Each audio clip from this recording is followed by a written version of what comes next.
सीताराम मित्रों, आज આપણે આ વિડિયોમાં શ્રીમદ ભગવદ ગીતાનો 8મો અધ્યાય ભગવત પ્રાપ્તિ તેના વિશે વાત કરીશું। મિત્રો, આ અધ્યાયની વાત કરતા પહેલા આ અધ્યાય આપણને શું કહેવા માંગે છે તેની ટૂંકમાં જાણ કરી લઈએ।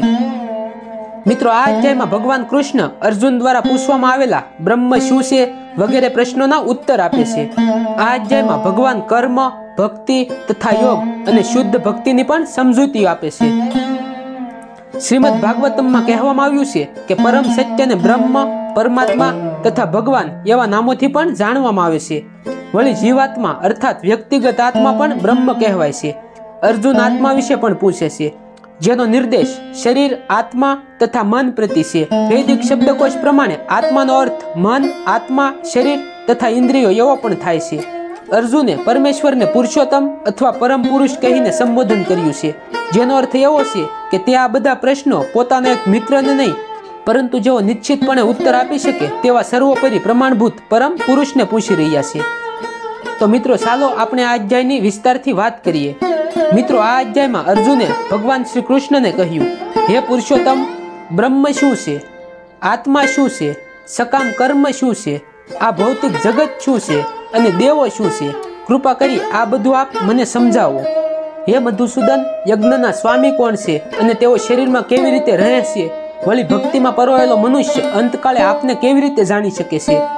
त्यारे पूर्ण पुरुषोत्तम परमेश्वरे कह्युं, हे अर्जुन, अविनाशी तथा दिव्य जीवने ब्रह्म कहे छे अने तेना सनातन स्वभावने आध्यात्म अथवा आत्मा कहे छे।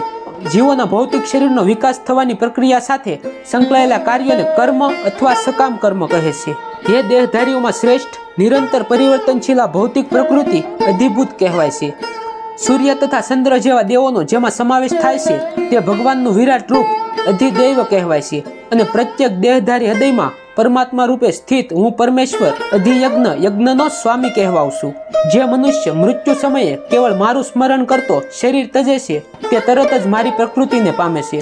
आमां लेश मात्र संदेह नथी। हे कुंती पुत्र, शरीरनो त्याग करती वखते मनुष्य जे जे भावनुं स्मरण करे छे एवा ज भावने ते निश्चितपणे प्राप्त करे छे। तेथी हे अर्जुन, तारे सदा कृष्ण रूपमां रहेला मारुं चिंतन करता रहेवुं अने ते साथे ज युद्ध करवानुं तारुं निर्धारित कर्तव्य पण करवुं जोईए। तारा कार्योनुं मने समर्पण करीने अने तारा मन तथा बुद्धिने मारामां स्थिर करीने तू निश्चितपणे मने प्राप्त करीश। हे पार्थ, जे मनुष्य पोताना मनने मारुं स्मरण करवामां सदा मग्न राखीने अविचल भावथी पूर्ण पुरुषोत्तम परमेश्वर रूपे मारुं ध्यान करे छे ते निश्चितपणे मने प्राप्त करे छे। मनुष्य परम पुरुषनुं ध्यान सर्वज्ञ, पुरातन, नियंता, लघुतरथी पण लघुत्तम, सर्वना पालन करता, समस्त भौतिक कल्पनाथी पर, अचिंत्य तथा जेओ हमेशा एक व्यक्ति छे ए तरीके करवुं जोईए। तेओ सूर्य समान तेजस्वी छे, दिव्य छे अने आ भौतिक प्रकृतिथी पर छे। मृत्यु समये जे मनुष्य पोताना प्राणने बे भमરની વચ્ચે સ્થિર કરીને યોગ બળે અવિચળ મનથી પૂર્ણ ભક્તિ સહ પરમેશ્વરના સ્મરણમાં પોતાને પરોવી દે છે તે નિશ્ચિતપણે પૂર્ણ પુરુષોત્તમ પરમેશ્વરને પામી લેશે। જેઓ વેદોના જાણકાર છે, જેઓ ઓમકારનું ઉચ્ચારણ કરે છે અને જેઓ સંન્યાસાશ્રમમાં રહેલા મહાન મુનિઓ છે તેઓ બ્રહ્મમાં પ્રવેશ કરે છે। આવી સિદ્ધિની ઈચ્છા કરનાર વ્યક્તિ બ્રહ્મચર્ય વ્રતનું પાલન કરે છે।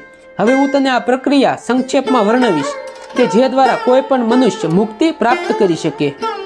समस्त इंद्रियोना कार्योथी विरक्तिने योगीनी स्थिति कहेवामां आवे छे।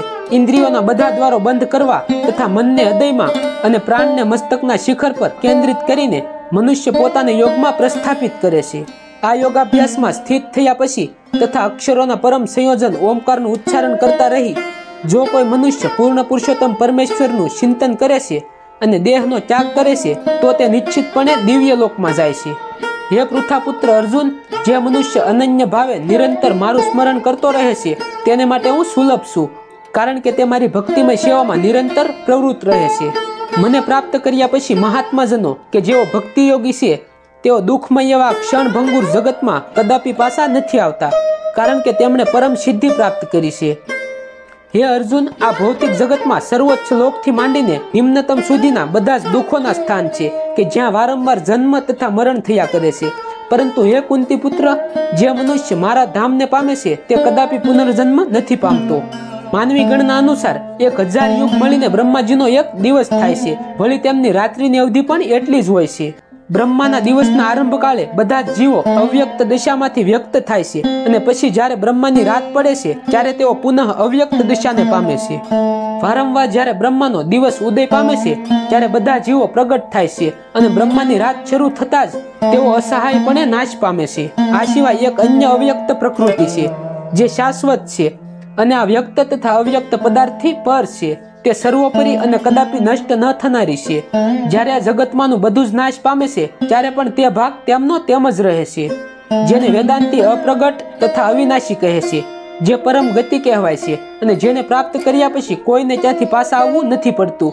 તે મારું પરમ ધામ છે. જેઓ સૌથી મહાન છે તેવા પૂર્ણ પુરુષોત્તમ પરમેશ્વર અનન્ય ભક્તિ દ્વારા જ પ્રાપ્ત થઈ શકે છે. તેઓ પોતાના ધામમાં વિદ્યમાન રહે છે, તેમ છતાં તેઓ સર્વત્ર વ્યાપેલા છે અને તેમની અંદર બધું જ સ્થિત છે. હે ભરત શ્રેષ્ઠ, જે કાળે જગતમાંથી વિદાય લેતા યોગીને પુનર્જન્મ પ્રાપ્ત થાય છે અને જે કાળે વિદાય લેતા પુનર્જન્મ પ્રાપ્ત થતો નથી એવા વિભિન્ન કાળ વિશે હવે હું તને કહીશ. જે મનુષ્યો પરમ બ્રહ્મના જ્ઞાતા છે તેઓ અગ્નિદેવના પ્રભાવ દરમિયાન પ્રકાશમાં દિવસના શુભ સમયે શુક્લ પક્ષમાં અથવા સૂર્ય ઉત્તરાયણમાં હોય છે ત્યારે એ 6 મહિના દરમિયાન આ જગતમાંથી દેહત્યાગ કરે છે. તેઓ એ પરમ બ્રહ્મને પામે છે. ધુમાડો રાત્રિ કૃષ્ણ પક્ષમાં કે સૂર્ય દક્ષિણાયનમાં હોય તે 6 માસમાં જે યોગી મૃત્યુ પામે છે તે ચંદ્રલોકમાં જાય છે, પરંતુ ત્યાંથી પુનઃ પાછો આવે છે. વૈદિક મતાનુસાર આ જગતમાંથી પ્રયાણ કરવાના 2 માર્ગ છે, એક પ્રકાશનો અને બીજો અંધકારનો. જ્યારે મનુષ્ય પ્રકાશમાં પ્રયાણ કરે છે ત્યારે તે પાછો આવતો નથી, પણ જ્યારે મનુષ્ય અંધકારમાં પ્રયાણ કરે છે ત્યારે તે પાછો આવે છે.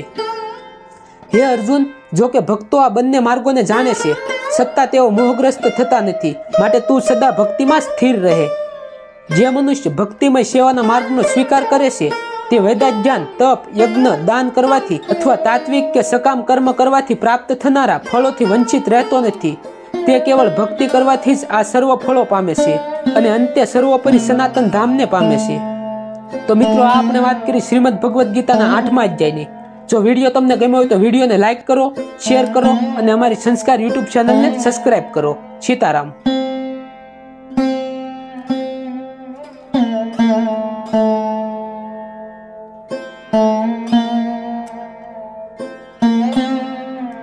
Thank you.